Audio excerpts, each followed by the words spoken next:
آج دوسرا دن ہے درس حدیث کا، اور جیسا کہ کل بھی بتایا تھا کہ ظہر کی نماز کے بعد 2 بجے انشاءاللہ العزیز درس حدیث دیا جائے گا، جس میں مختصراً 10 چیزیں ذکر کی جائیں گی 5 منٹ کے مدرسے کے عنوان پر۔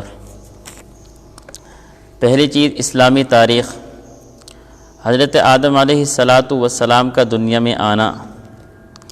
حضرت آدم علیہ السلام پیدائش کے بعد ایک عرصہ تک جنت میں تنہا رہتے ہوئے بے چینی محسوس کرنے لگے، تو تسلی کے لیے اللہ رب العزت نے ان کی بائیں پسلی سے حضرت اماں حوا کو پیدا کیا اور دونوں کو حکم دیا کہ اس درخت کے علاوہ جنت کی تمام نعمتوں کا استعمال کرو۔ شیطان نے وسوسہ ڈال کر بہکایا کہ اس درخت کی خصوصیت یہ ہے کہ اس کا پھل کھانے کے بعد تم ہمیشہ جنت میں رہو گے۔ چنانچہ شیطان کے دھوکے میں آ کر انہوں نے اس درخت کا پھل کھا لیا۔ اللہ تعالیٰ نے اس غلطی کی وجہ سے جنت کے لباس اتار کر دنیا میں بھیج دیا۔ حضرت آدم علیہ السلام اپنی غلطی پر بہت شرمندہ ہوئے اور ایک مدت تک توبہ استغفار کرتے ہوئے اللہ کے سامنے روتے رہے۔ پھر اللہ تعالیٰ نے ان کی توبہ قبول فرمائی اور بیت اللہ کی تعمیر کی سعادت ان کے حصے میں آئی۔ اس طرح حضرت آدم علیہ السلام اور حضرت اماں حوا سے نسل انسانی کا سلسلہ شروع ہوا۔ نمبر 2، آپ علیہ السلام کا معجزہ، آپ علیہ السلام کی ولادت۔ حضرت عبد الرحمن بن عوف رضی اللہ تعالیٰ عنہ اپنی والدہ سے روایت کرتے ہیں کہ میری والدہ نے فرمایا، جب حضرت آمنہ کے پیٹ سے آپ علیہ السلام پیدا ہوئے تو میرے ہاتھوں میں آئے اور بچوں کے معمول کے موافق آپ علیہ السلام کی آواز نکلی، تو میں نے کہنے والے کو سنا، کوئی کہہ رہا تھا کہ رحم ربک، اے محمد صلی اللہ علیہ وسلم آپ پر اللہ کی رحمت ہو۔ پھر مشرق و مغرب کا درمیانہ حصہ روشن ہو گیا، یہاں تک کہ میں نے ملک شام کے بعض محلات بھی دیکھے۔ نمبر 3، ایک فرض کے بارے میں، نماز روزہ پچھلے گناہوں کا کفارہ ہوتا ہے۔ رسول اللہ صلی اللہ علیہ وسلم نے فرمایا، 5 نمازیں، جمعے کی نماز پچھلے جمعے تک، رمضان کے روزے پچھلے رمضان تک، درمیانی اوقات کے تمام گناہوں کے لیے کفارہ ہوا کرتے ہیں، جبکہ ان اعمال کو کرنے والا کبیرہ گناہ سے بچتے رہے۔ یہ بات ذہن نشین رکھیں گے کہ یہ جو حدیث میں آتا ہے کہ روزہ رکھنے سے، وضو کرنے سے، نماز پڑھنے سے انسان کے گناہ معاف ہو جاتے ہیں، یہ وہ گناہ ہیں جو صغیرہ ہوا کرتے ہیں، کہ ان اعمال کی وجہ سے اللہ رب العزت صغیرہ گناہوں کو معاف فرما دیتے ہیں، لیکن کبیرہ گناہ وہ توبہ سے معاف ہوتے ہیں۔ اس لیے فرمایا کہ جب ان اعمال کو کرنے والا کبیرہ گناہوں سے بچتا رہے گا تو اللہ رب العزت ان اعمال کی وجہ سے اس کے پچھلے گناہوں کو معاف فرما دیں گے۔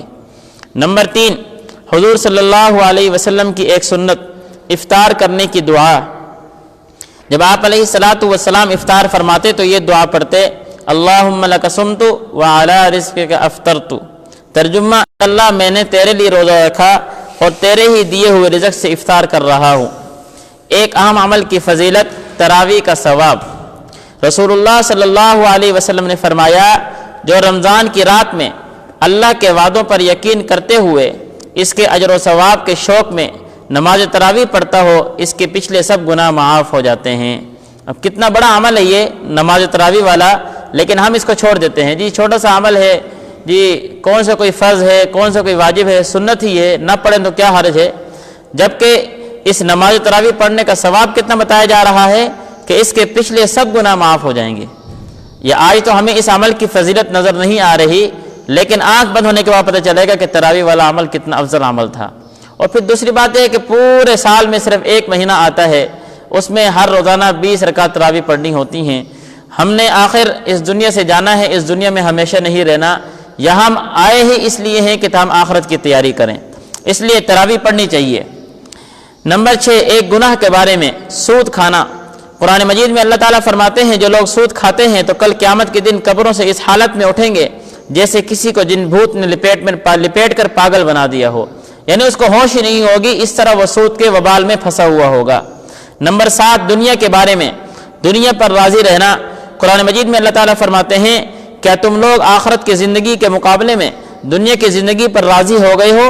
دنیا کا مال و متاع تو آخرت کے مقابلے میں کچھ بھی نہیں، اس لیے کسی انسان کے لیے مناسب نہیں ہے کہ وہ آخرت کو بھول کر زندگی گزارے یا دنیا کو تھوڑے سے ساز و سامان کی خاطر اپنی آخرت کو برباد کر دے۔